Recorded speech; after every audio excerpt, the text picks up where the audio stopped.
나눈 말씀은 디모데후서 4장 17절로 18절 말씀입니다. 디모데후서 4장 17절 18절 말씀입니다. 우리 같이 합독하시겠습니다. 주께서 내 곁에 서서 나를 강건케 하심은 나로 말미암아 전도의 말씀이 온전히 전파되어 이방인으로 듣게 하려 하심이니 내가 사자의 입에서 건지었느니라.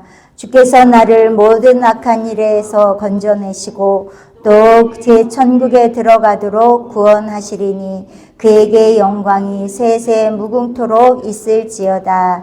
아멘. 주님의 평화를 빕니다.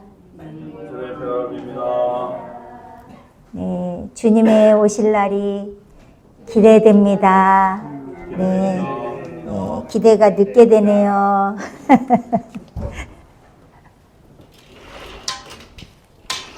네, 우리 지난주부터 이어서 계속해서 기독교가 미궁에 들어가는 과정, 지난주에는 미궁 입구에서 경성을 만나는 과정에 대해서 말씀을 살펴봤습니다. 미궁 입구 문지기예요. 문지기 경성을 만났는데 경성이 기독교한테 여러 가지로 물어봅니다.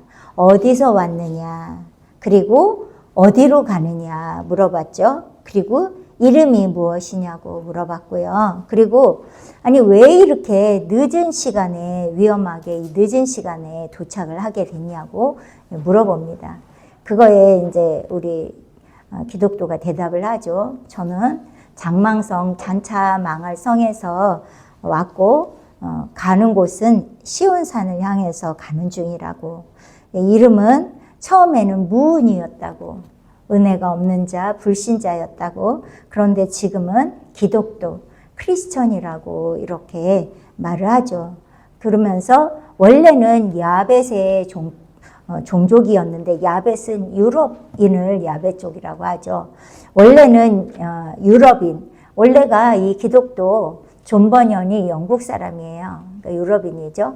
원래는 제가 야벳의 종족에서 태어났는데 주님께서 하나님께서 셈의 장막에 거하게 했다고. 셈은 동양인을 이야기를 하는데 이 동양인을 얘기하는 게 아니라 종교적인 축복을 많이 받은 족속을 이야기하는 거예요. 그래서 육적 이스라엘이 아닌 영적 이스라엘 백성으로 제가 새롭게 셈의 장막에 거하도록 주님께서 이렇게 축복을 주셨습니다. 이렇게 고백을 한 거예요. 또 왜 이렇게 늦게 왔냐고 하니까 살로 그 정자에서 잠을 자게 됐다고. 잠만 잤어도 이렇게 늦게 오지 않았을 텐데 천국 통행권이라고 할 수 있는 성경을 잃어버려가지고 그 성경을 다시 찾으러 다시 올라갔다가 또 이리저리 찾다가 또 찾아갖고는 다시 이렇게 내려오다 보니까 이렇게 늦게 되어졌다고 이렇게 이야기를 하는, 대화를 하는 거기까지 저희가 지난주에 살펴봤습니다. 오늘은 327쪽에 옛날 책은 323쪽이고요. 새 책은 327쪽이에요. 그러자 이제 그 얘기를 들은 경성이 327쪽에 보면 얘기합니다. 그러면 내가 이 집 식구 하나를 청하여서 이 당신의 말을 들어본 후에 좋으면 이 집안 규례대로, 이제 이 집안은 미궁인 거죠. 미궁의 규례대로 그가 당신을 인도하여서 다른 가족들한테도 소개를 할 것이라고 하면서 경성이 종을 치니까 그 소리를 듣고 한 단정하고 준수한 소녀가 문턱에서 나왔다. 저의 이름은 근신으로서 왜 불렀냐고 물었다. 이렇게 기록이 되어져 있죠. 자, 이 경성은 선생님은 여기다가 뭐라고 쓰여 있냐면 깨달을 경, 깨달을 성 이렇게 이야기하는데 한문에서 찾아보면 경계할 경 깰성이라고 이야기를 하거든요. 이건 뭐냐면 정신을 차려서 그릇된 행동을 하지 않도록 깨우치는 거예요. 예. 이 계속 영적으로 깨우쳐가는 거죠. 그러니까 이 미궁에서 문지기부터가 이렇게 정신을 똑바로 차리고 그럴 때는 행동을 하지 않도록 깨우치는 거죠. 이게 하는 일이 누가 이 일을 합니까? 성령 하나님께서 영적으로 깨어 있을 수 있도록 그럴 때는 행동을 하지 않도록 각성시키는 그러한 역할을 하는 것이 성령이잖아요. 바로 성령의 역사인 거죠. 이 기독도는 정말로 이 감난산을 처음에 뛰어가다가 걸어가다가 네 발로 올라가다가 또 그 성경도 잃어버려가지고 내려갔다 올라갔다 찾았다. 막 이거 찾아야 되는데 안 찾아지면 사람이 얼마나 스트레스를 받아요? 그러면 엄청 피곤하잖아요. 그러니까 육체적으로도 정신적으로 지칠 대로 지쳐있는 그러한 상태인 거예요.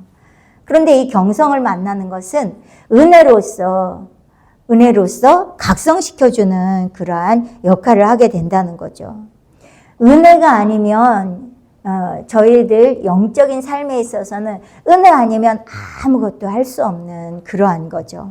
특별히 이 미궁이라는 데가 이러한 하나님의 아주 특별한 은혜 그리고 아주 풍성하게 받는 과정을 통과하게 된다는 거예요. 그래서 입구에서부터 문지기부터 경성을 만나고 앞으로 이제 계속 만나요. 지금 먼저는 이제 근신을 만나게 되잖아요. 이게 여기에 이야기한 단정하고 준수한 소녀 이름은 근신이다 이렇게 되어져 있잖아요. 계속 만난다고 하는데 이 만나는 게 뭐냐면 뭐 물리적으로 누구를 만나는 게 아니라 이렇게 기록했을 뿐이고 이 기독교 안에 있는 그러한 것들을 성령님께서 일깨우는 거죠. 근신하도록 깨우쳐 주시는 거죠. 자, 경성이 근신에게 말을 합니다. 328페이지에 이 양반은 기독도죠. 장망성에서 떠나 시온산으로 가는 길에 피곤하기도 하고 날이 저물기도 해서 오늘 밤은 여기서 유숙할 수 있었으면 하고 나더러 경성한테 묻기로 내가 근신을 청하겠다 하였으니 당신은 저와 더불어 말해보고 이 집안 규례에 의하여 가압한 줄로 알거든 대접하시오 이렇게 이야기를 해요. 이게 다 옛날 고어체로 이렇게 말을 해서 근데 어른들은 더 잘 알아들을 수 있죠. 예. 이 경성을 만나서 이제 미궁으로 들어온 거나 마찬가지인 거예요. 그래서 근신이라는 준수한 소녀라고 표현이 되어져 있는데 이것도 고어라 그렇죠. 아름답고 그렇게 단정한 그러한 소녀를 기독교에게 소개를 하면서 섬기라고 이야기하는 거죠. 이 근신은 삼갈근 삼갈신자예요. 그러니까 삼가 조심하는 것을 이야기하는 거죠. 삼가 조심하는 조심성, 군사의 자세, 조심성 이야기하잖아요. 이 조심성이 여러 가지로 절도 있는 것도 조심성이라고 하는데 이 여기서 삼가 조심한다는 것은 깨어있는 생활을 이야기하는 거예요. 깨어서 조심하는 것을 이야기하는 거죠. 여기서 근신이 여자인 것은 아무 상관이 없는 거예요. 잘 보살펴주는 자상하게 세밀하게 보살펴주라 이런 상징으로 여자를 둔 거죠. 편안하게 보살펴주는 그러한 사람으로 여성으로 한 거지 어떤 특별한 의미는 아니죠. 그러면서 집안 규례에 의하여 가압한 줄로 알거든 이 사람이 미궁에 들어와서 이렇게 거할 만큼 합당하다고 생각이 되거든 이 말이에요. 가압하다는 말은. 이 미궁에도 예의범절이 있다는 거죠. 그러니까 거기에 맞도록 즉 예의범절이라는 건 미궁에 합당한 영적 수준, 영적인 단계를 이야기하는 거죠. 그 단계에서 갖추어야 할 내적, 외적, 영적 이런 모든 것을 말을 하는 거죠. 거기에 맞도록 갖추게 하신다는 거예요. 이 미궁에서. 그걸 내포하고 있는 말씀인 거죠.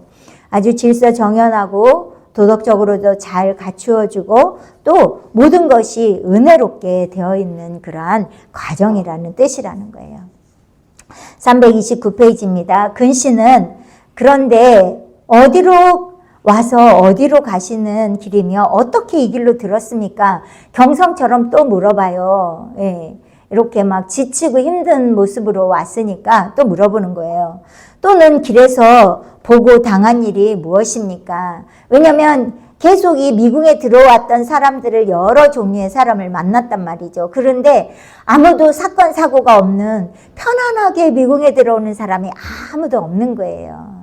그러니까 각각의 연단이 계속해서 다 다르고 정말 힘들고 힘든 여정이잖아요.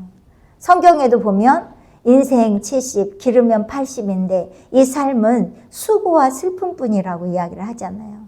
그런데 그 수고와 슬픔이 얼마나 많은 사건, 사고들, 우리 장로님이나 또 우리 박 전사님이나 우리 또 권사님이나 인생을 다 돌아보면 돈도 만져볼 만큼 만져보고 고생도 할 만큼 하고 정말 별의별 일들이 다 있었잖아요.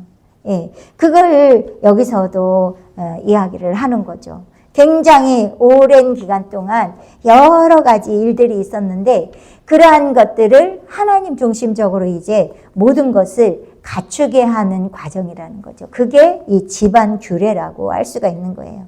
근데 이러한 모든 것들이 아주 은혜롭게 이 미궁에서 단장이 더 되어지는 그런 과정인 거죠. 그래서 이게 그 길에서 당한 일이 뭐가 있었냐고 물어보는 거예요. 그렇게 묻는 대로 기독도가 다 구하였다. 그리고 마지막으로 성명을 물었다. 이렇게 되어져 있잖아요. 근신이 또 물어요. 이만큼 이 기독도는 계속해서 아직도 어려운 과정 가운데 걸어가고 있는 것을 말씀하고 있는 거고요.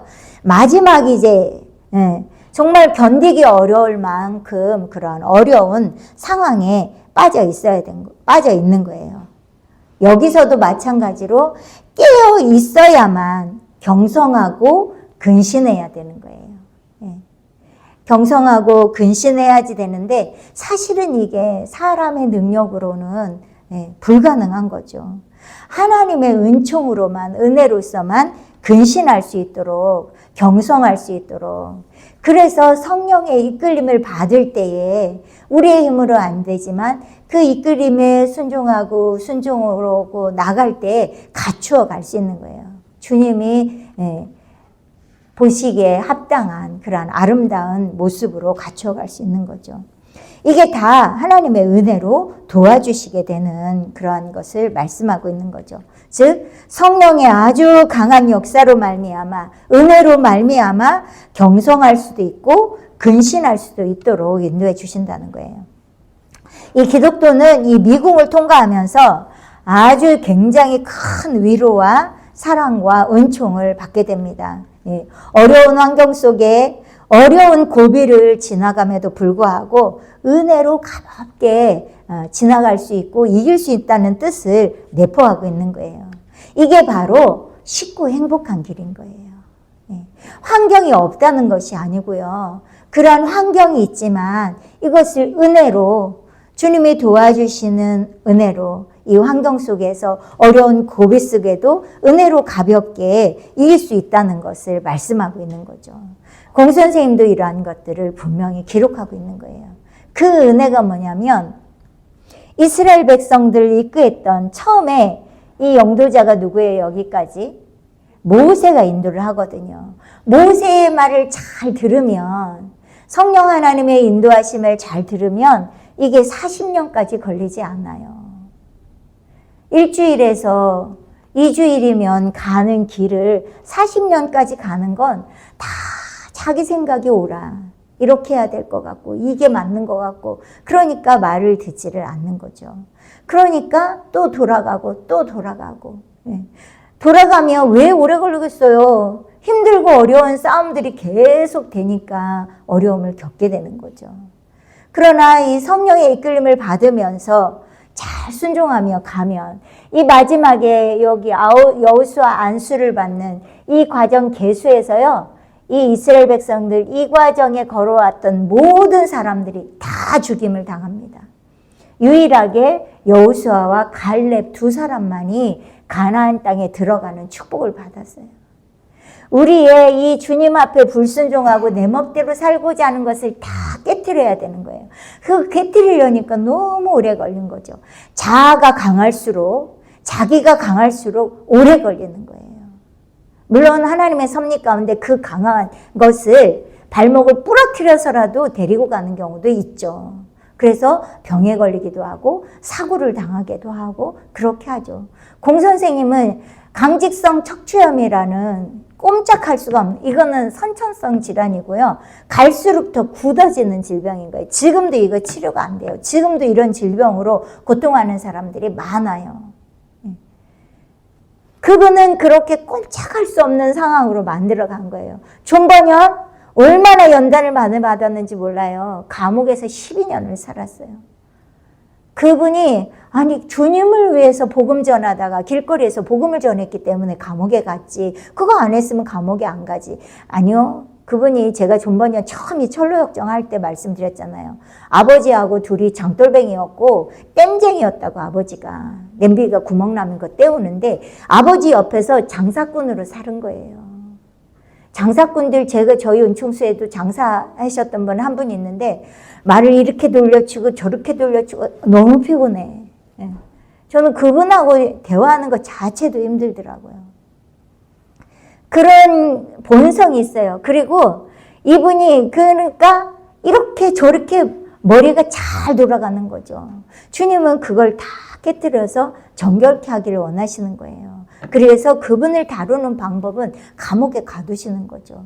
그걸 통해서 큰 일을 이루시고 선생님도 너무나 이루 말할 수 없는 연단을 받았지만 다시 태어나도 당신은 이렇게 태어나는 것이 좋다고 하는 건 뭐냐면 주님의 은혜를 발견한 것이고요. 이 세상의 육체적인 물리적인 그 어떤 고난보다 영적인 이 행복이 너무나 크고 행복하기 때문인 거죠. 저희들에게 이런 핵심지를 통해서 연단이 어떤 것인 것을 알게 하셨어요. 이 연단이 어떤 것인 것을 먼저 기초적으로 알게 하시고 그것을 덮어갈 수 있는 이러한 모든 것을 덮어가는 게 뭐냐면 성령에 이끌리는 삶이에요. 이 광야 연단 과정을 이끌었던 모세의 인도함을 잘 받으면 빠르게 쉽고 행복하게 갈 수 있었던 거예요.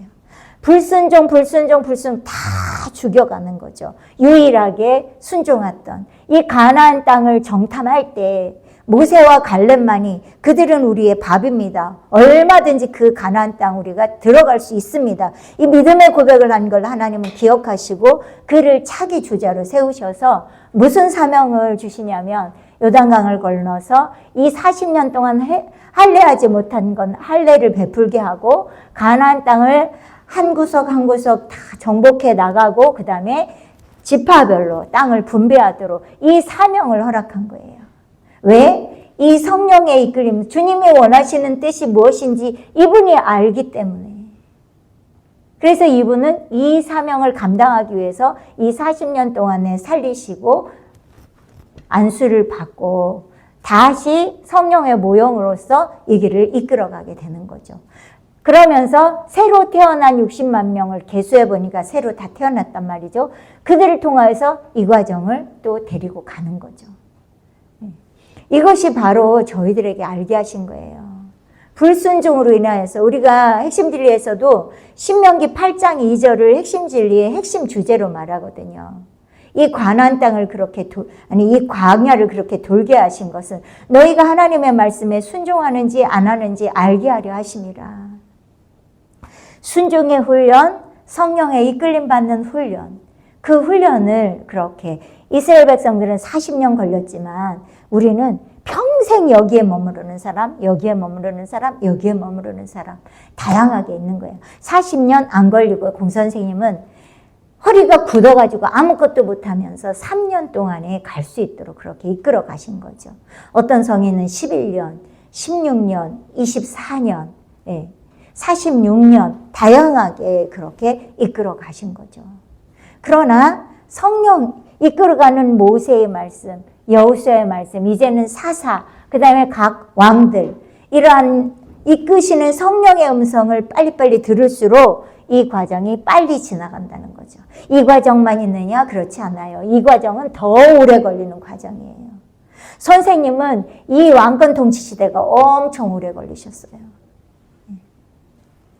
이 과정도 마찬가지로 이 하나, 둘, 세 개 파란 과정이 이거보다 더 오래 걸리는 과정도 될 수 있는 거예요. 그것도 마찬가지로 이 과정에서도 성령의 이끌림을 받을 줄 알아야만 이 과정에서도 더 성장해서 갈 수 있는 것을 말씀하고 있는 거죠. 그런데 이 본질을 지금 자세히 정확히 알지 못하는 거예요. 주님의 또 섭리도 있지만, 눈을 가리우게 한 주님의 섭리도 있지만, 이 성령의 이끌림을 받을 때 쉽고 행복한 길로 가는데, 이 바로 이 기독교의 심령이 미궁을 통과할 때 큰 위로와 사랑과 은총을 받게 되는데, 이 어려운 환경 속에서, 어려운 고비 속에서도 은혜로 이길 수 있다는 것을 여기서 경험하게 하고 발견하게 하고 그렇게 하는 것이죠. 이 미궁은 한문으로 아름다울 미, 궁정, 궁자거든요. 행복으로 가득 차고 은혜로 가득 차고 이러한 아주 희망으로 가득 찬 그러한 아름다운 궁전을 상징하는 표현이라는 거죠.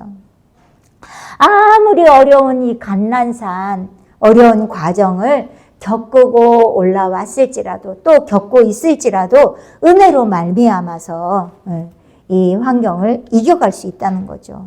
그래서 이 대단히 거칠고 사나운 환경 가운데서도 잠시 동안이지만 이 미궁을 통하여서 하나님의 큰 위로, 은혜, 평강, 행복 이런 것을 맛볼 수 있도록 하는 성령의 역사가 강하게 나타나는 그러한 과정이라는 거죠.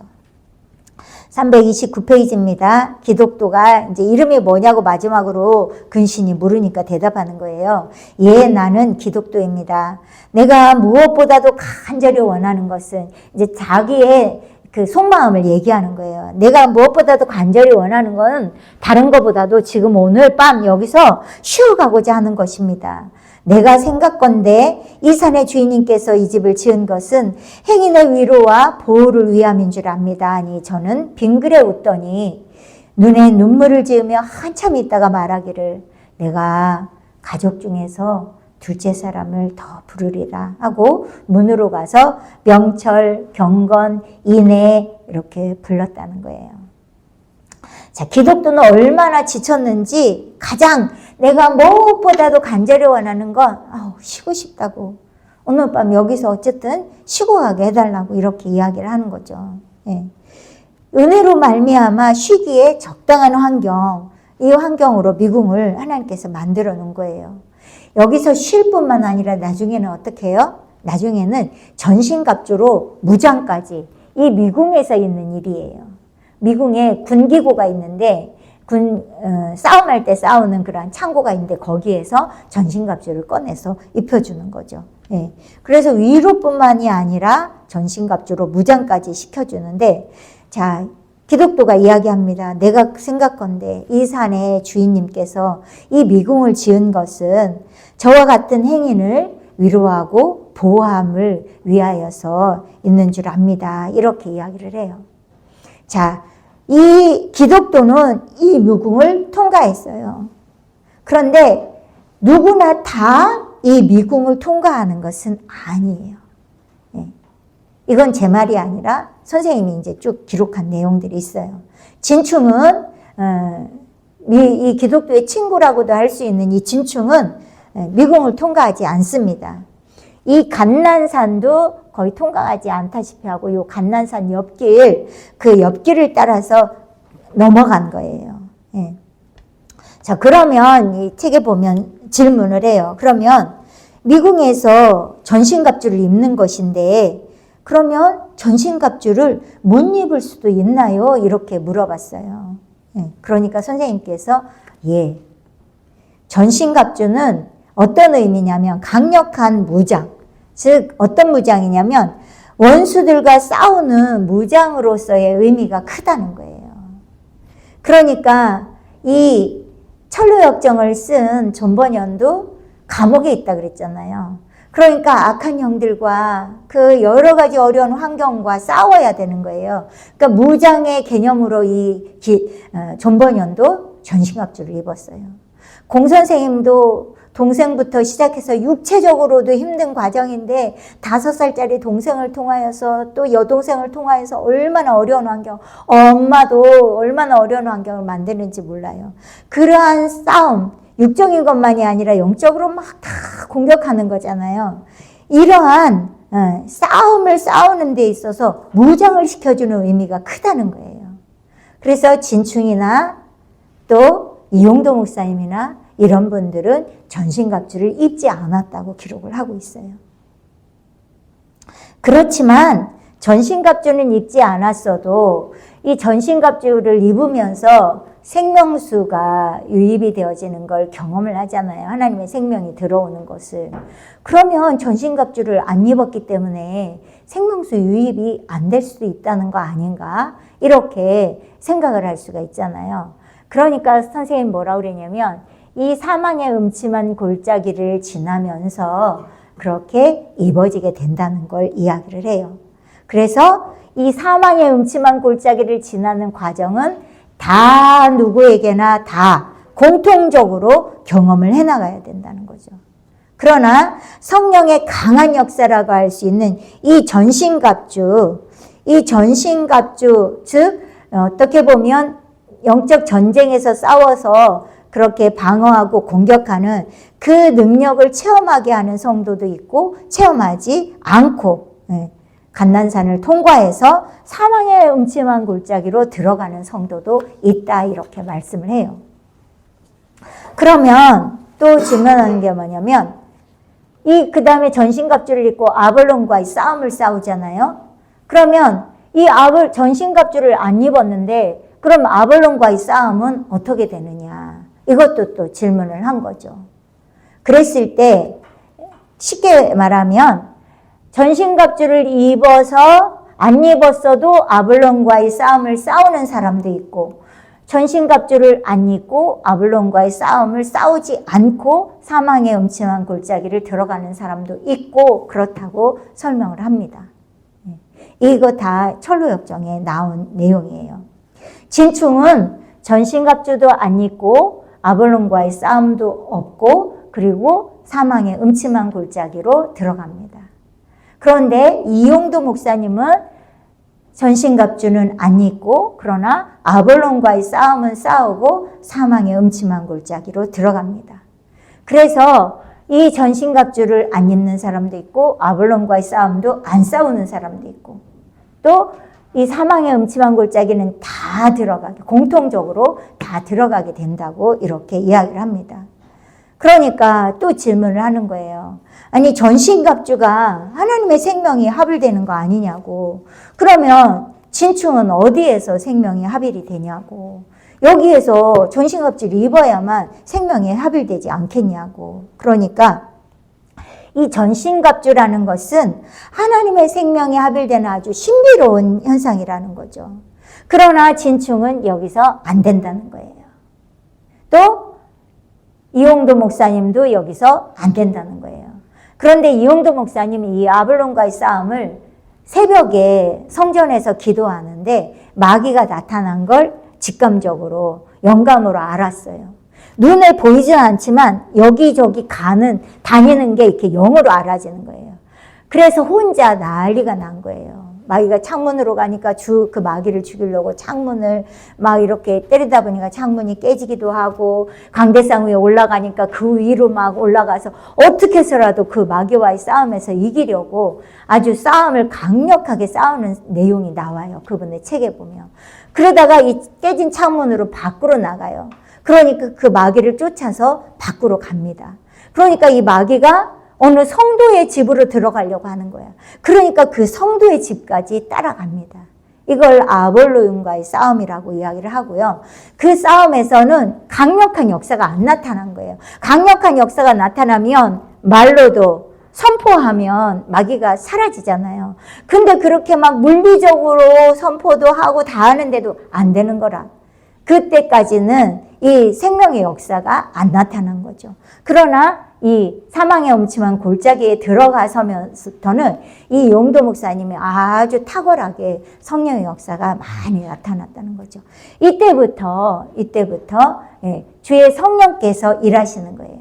이후에 더 아주 신비로운 말씀들이 선생님이 기록한 말씀들이 있습니다. 자, 이렇게 마귀들과 이용도 목사님이 싸웠지만 아직까지 전신갑주를 입지 않은 상태예요. 그렇기 때문에 이 마귀와의 싸움을 싸운 이용도 목사님은 아볼론과의 싸움이라고 볼 수가 있는데 전신갑주를 꼭 입어야만 아볼론과의 싸움에서 싸운다. 이런 원리는 형성되지 않는다는 거예요. 그렇지만 이용도 목사님이 사망의 음침한 골 쪽에 들어가서 그때부터 외치니까 아주 굉장한 성령의 역사가 나타났다는 거죠. 이 사망의 음침한 골짜기는 이스라엘 왕국 발달 과정으로 보면 가나안 땅을 정복해가는 과정이에요. 가나안 7족이잖아요. 7가지 죄성을 상징하는 그 7족속을 하나씩 하나씩 더 점령해 갈수록 여기에 성령의 지역이 넓어진다고 보면 돼요. 그냥 물리적으로 이해하기 쉽게. 그만큼 주님의 성정이 확보가 되는 거죠. 그만큼 역사가 좀 더 나타나게 된다고 볼 수가 있는 거죠. 그래서 이 사망의 음침한 골짜기는 이 가나안 땅을 정복해가는 과정이라고 그렇게 말씀을 드리고요. 이때 이제 가나안 땅을 정복해서 완전히 정복하고 땅 분배가 이루어질 때 생명이 합일이 되며 폭주가 일어나며 또한 죄성이 다 뽑히는 과정인 것을 말씀하고 있는 거죠. 자, 그러니까 이제 또 다시 질문하는 거예요. 그러면 전신갑주를 입지 않은 상태로 이 사망의 음침한 골짜기에 들어간 분들 언제 생명이 내주 합일되는가요? 이렇게 물어본 거죠. 자, 사망의 음침한 골짜기를 통과하는 과정에서는 뭐라고 선생님이 표현하냐면요. 아주 조용하게 성령께서 조용하게 영 속에 들어오신다는 거예요. 그래서 이긴 자가 되면 우리에게 주님이 말씀을 하셨잖아요. 성령과 하나 된 것이라고 하셨잖아요. 성령과 하나 되는데 아직 가나안 땅의 정복이 이루어지지 않고 사망의 음침한 골짜기를 지나가고 있기 때문에 성령께서 조용하게 그렇게 일을 하시는 거예요. 즉 은밀하게 성령께서 역사하시는 것을 말씀하고 있는 거죠. 그리고 생명수 폭주가 일어나는 그러한 감각적으로 폭주하는 경험은 언제냐면 이 사망의 음침한 골짜기가 끝날 무렵에 이러한 일들이 이루어지게 된다는 거예요. 자, 분명히 성령께서는 영 속에 내주하여서 그 능력을 나타내시고 여러 가지 신비로운 도움을 주시기는 하지만 매우 조용하게, 매우 은밀하게 하신다는 거예요. 그렇기 때문에 갑자기 충격적으로 크게 변화된 체험은 아니라는 거예요. 이 과정이 그렇다고 선생님도 말씀하고 있는 거예요. 그렇기 때문에 이 과정에서는 은밀하게 도움을 주지만 조용하게 은밀하게 역사를 하시는 그러한 과정인 것을 말씀하고요. 이것이 바로 이용도 목사님과 같은 체험입니다. 이렇게 말씀을 하는 거죠. 그리고 이 과정을 통과하는 분들도 세밀하게 분석을 해보면 이 체험이 매우 다양하다는 거예요. 그러면서 또 질문을 합니다. 12사도들이 궁금한 거예요. 그러면 12사도들은 이 사망의 음침한 골짜기를 언제 들어갔냐고 이렇게 물어본 거죠.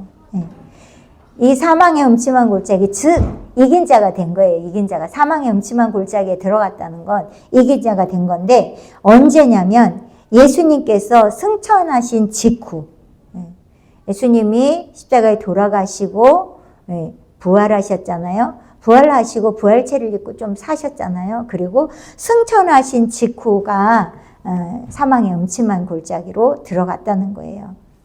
부활하시고 40일 동안은 예수님의 제자들도 이 감난산 이제 마지막 요 과정이라고 볼 수 있다는 거예요. 감난산을 꼭대기까지 올라갔다가 다시 이제 미궁을 향해 가는 그러한 과정이라고 볼 수 있다는 거죠. 그리고 승천하신 날부터 성령이 강림하시기까지 10일의 기간이 있잖아요. 오순절이 50일이잖아요. 10일 동안 이때 사망의 음침한 골짜기를 통과하는 과정이라는 거예요. 그리고 오순절 날에 이 제자들한테 생명수가 폭주하게 됐다는 거죠. 그래서 이 오순절 성령 강림을 이야기하잖아요. 열두 사도는 이 기독도처럼 미궁에서 전신갑주를 입지 않으신 예라고 말씀을 하시더라고요. 그러니까 제자들도 전신갑주를 입지 않으셨던 거죠. 네. 전신갑주를 입지 않고요. 제가 말씀드린 진충이나 이용도 목사님이나 열두 사도나 똑같이 이 과정으로 인도함 받은 게 아니라 이 과정으로 인도함을 받았다고 할 수가 있는 거죠. 네. 부활하신 예수님을 만났어요. 그래서 굉장히 위로도 얻고 힘을 얻었단 말이죠. 예수님이 다시 살았네. 그러면서 그렇다고 해서 그때 영적 할례를 받았다고는 할 수가 없는 거예요. 예.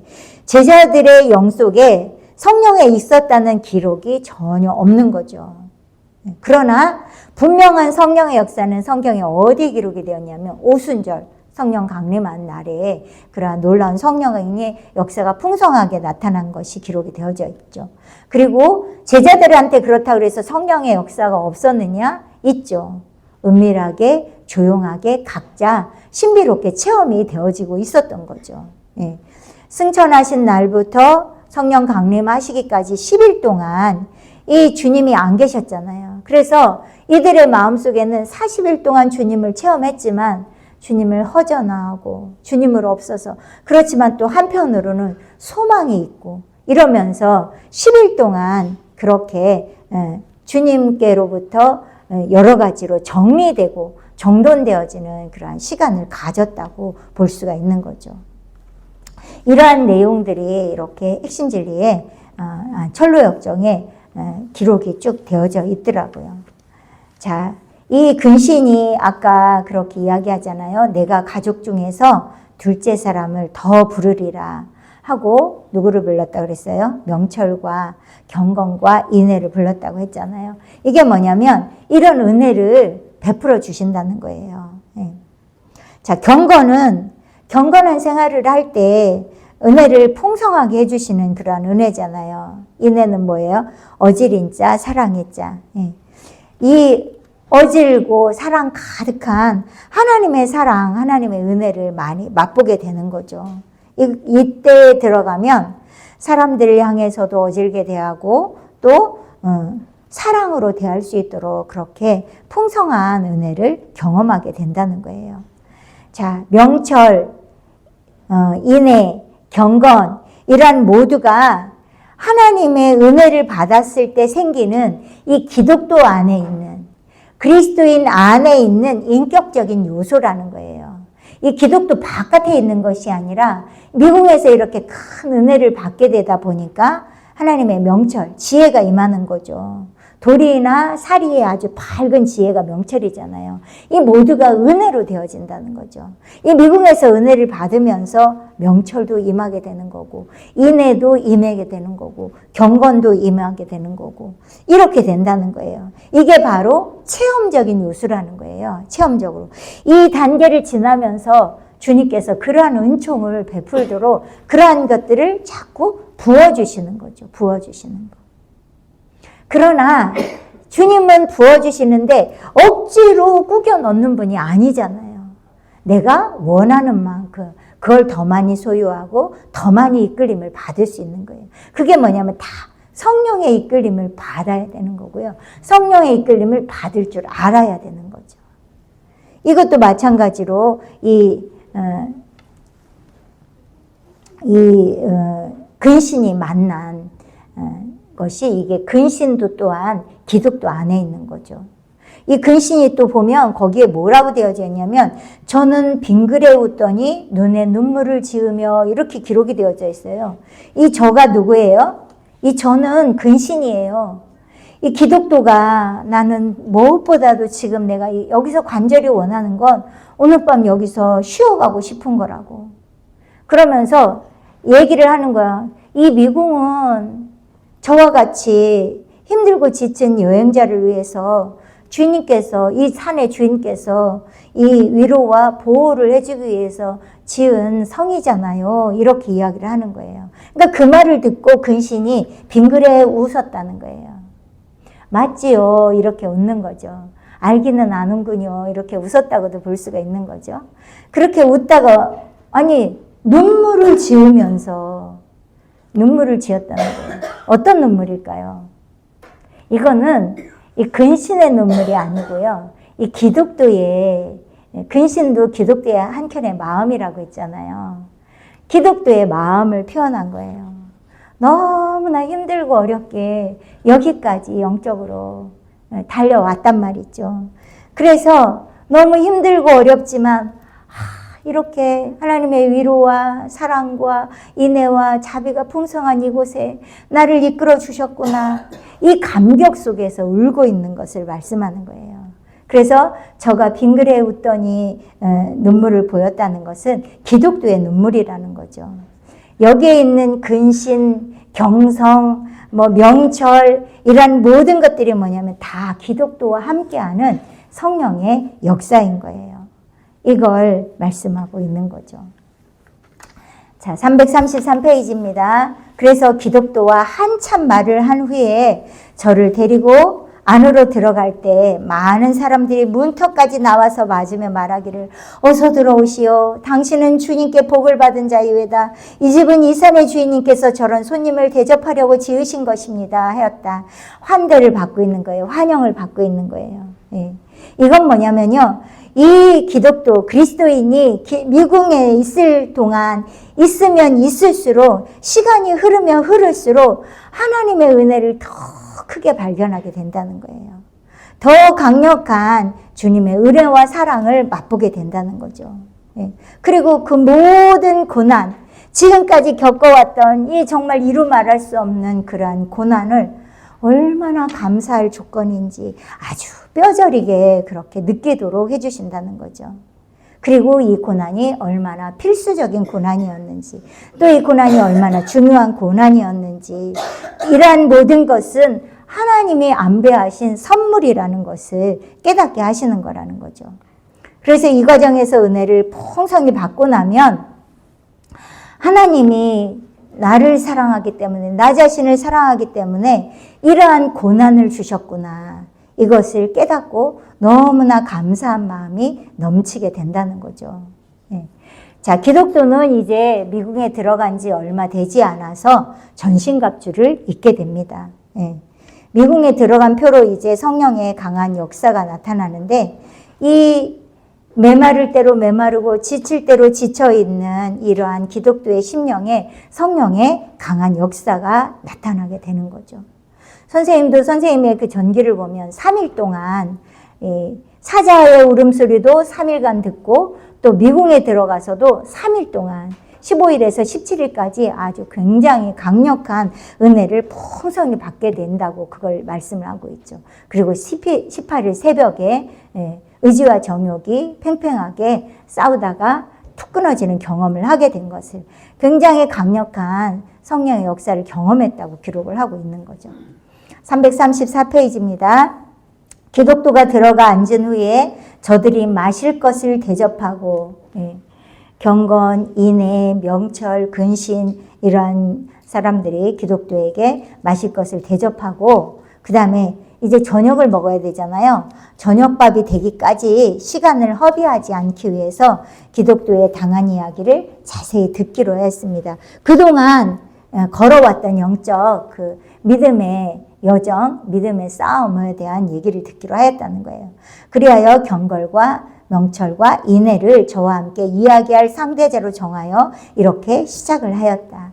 이제 이 미궁에서 앞으로 이제 다음 주부터 쭉 살펴보겠지만, 미궁에서 이 과정을 다시 되짚어보는 그러한 시간을 갖는 거예요. 자기가 겪었던 일들을 이분들한테 이야기를 합니다. 그러면서 주님께서 어떻게 은혜를 베풀어 주셨는지 그걸 쭉 얘기를 하게 하는 그러한 과정이에요. 그걸 회상하면서 그때는 몰랐는데 하나님이 여기서도 함께 하셨구나. 그때는 원수 같은 사람이 나를 쿡쿡 찌르고 모함하고 괴롭히고 견딜 수 없도록 고통을 줬었는데 그때도 주님이 그렇게 안배하셨구나.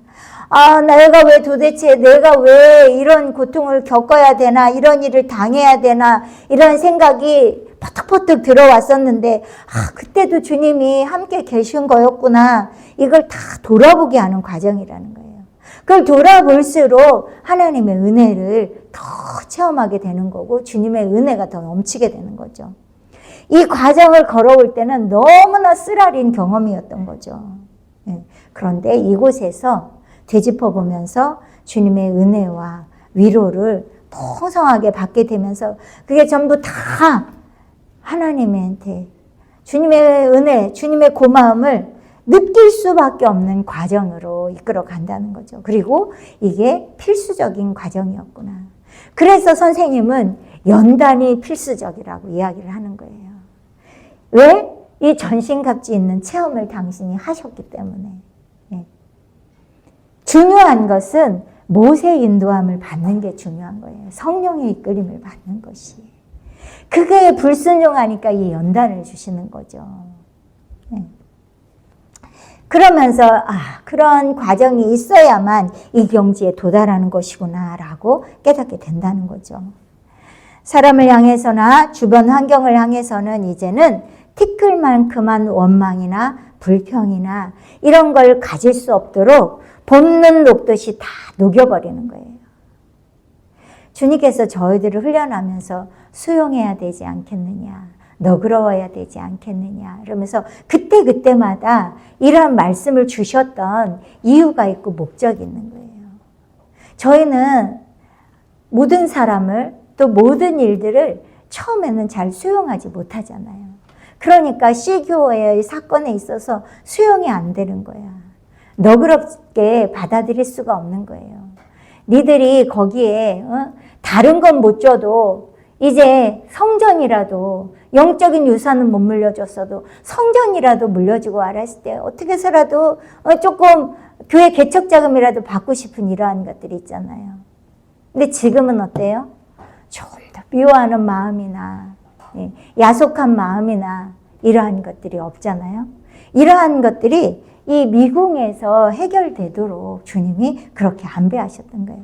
사람을 향한 원망, 또 불평, 불만 이런 것들을 이 과정에서 이끌어 오셨던 것을 되짚어 보면서 지금 이제 앞으로 다 이야기를 해요. 어떻게 만났고 누구를 만났고 어떻게 주님이 일을 하셨고 이걸 이야기를 하게 하시면서 이러한 미운 감정, 야속한 마음, 이러한 마음들, 섭섭한 마음 이런 것들을 봄눈 녹듯이 녹여버리는 과정이라는 거예요. 그러면서 이러한 환경을 주시고 그러한 걸 통해서 나의 이 자아를 깨트려 가시는, 그러니까 안 깨질수록 매를 많이 맞는 거죠. 그것을 주님께서 깨트리기 위해서 이러한 환경을 주셨다는 그것에 감사한 마음을 갖게 되는 거죠. 그래서 이 미궁 안에서 시간이 흐르면 흐를수록 더 감사함이 더 커지는 거예요. 이게 바로 이제 이곳에서 여러 사람들과 저녁을 먹기 전에 대화하면서 회상하면서 이야기를 나누는 이치가 그러하다는 거예요. 그래서 하나님은요, 이 과정에서 우리의 모든 생활 환경 속에 또 경험 속에 함께 계시는 실질적인 분이시고 또 실존하시는 하나님이라는 거예요. 그걸 경험적으로 알게 하시는 거예요. 그런데도 이 본질을 발견하기가 얼마나 어리석은지. 왜? 내 사상에 갇혀서. 어제도 조 목사님이 성경을 읽을 때 예전에는 몰랐는데 다 알아진다 그랬잖아요. 제게 주시는 뭐냐면 저에게는 이제 성경을 읽을 때도 그렇지만 저희에게 주셨던 창조 계시의 말씀이 알아지더라고요. 그러면서 저는 그분이 계속 그 얘기를 할 때 창조 계시의 말씀이 알아지는 게 이것이구나. 이것이 우리에게 본질이구나. 이런 생각을 갖게 됐어요. 이게 뭐냐면 주님은 이렇게 우리의 모든 경험 속에 환경 속에 계시는 실질적인 분이시고 실존하시는 하나님이세요. 근데 이 주님의 마음이 알아지면 이러한 것들이 주님이 우리에게 그렇게 많이 말씀하셨던 이야기들이 풀려지고 알아지더라고요. 얼마나 C교회를 향한 말들이 얼마나 많았어요. 실질적으로 잘 알아지지 않았어요. 그냥 품을 뿐인 거야. 주님이 말씀하셨기 때문에. 그러나 말 한마디 한마디. 우리 인간이요, 내 사상에 갇혀서, 내 지식에 갇혀서, 내 관념에 갇혀서 주님의 말씀을 이해할 수가 없는 거예요. 안 하려고 하는 게 아니라 이해가 안 돼. 이게 갇혀져가지고. 그런데 주님의 마음이 알아지면 이 주님이 말씀하셨던 내용들이 알아지는 은총이 있더라고요. 이 미궁이 이런 과정이라는 거예요. 예. 하나님은 우리의 지식적인 대상이 아니라 우리의 인생길에서 한 걸음 한 걸음 언제나 동행하시고 또 모든 것을 감찰하시고 또 언제나 돌봐주셨다는 것을 경험적으로 알게 하시는 거예요. 다 돌봐주셨다 그래서 우리의 인생들은 내가 원하는 대로 형통하게 돌봐주시는 것을 돌봐주셨다고 생각을 하죠. 그것은 아닌 거죠. 영적으로 해석을 해야 되는 거죠. 네. 주님은 우리의 영혼의 유익을 위해서 돌봐주시지 물리적으로 육신적으로 평탄한 길 그렇게 돌봐주시는 하나님은 아니신 거죠. 그러나 이러한 것들이 나중에는 다 깨닫게 되는 거죠. 제가 무슨 말씀이 이렇게 주셨던 창조계시의 말씀 생각이 났는데 달아나 버렸네요. 우리가 버림받은 것 같고 또 하나님의 뜻을 거역하면서 우리가 패역한 것 같았을지라도 하나님은 그 가운데서도 우리를 보고 계시고 동행하시고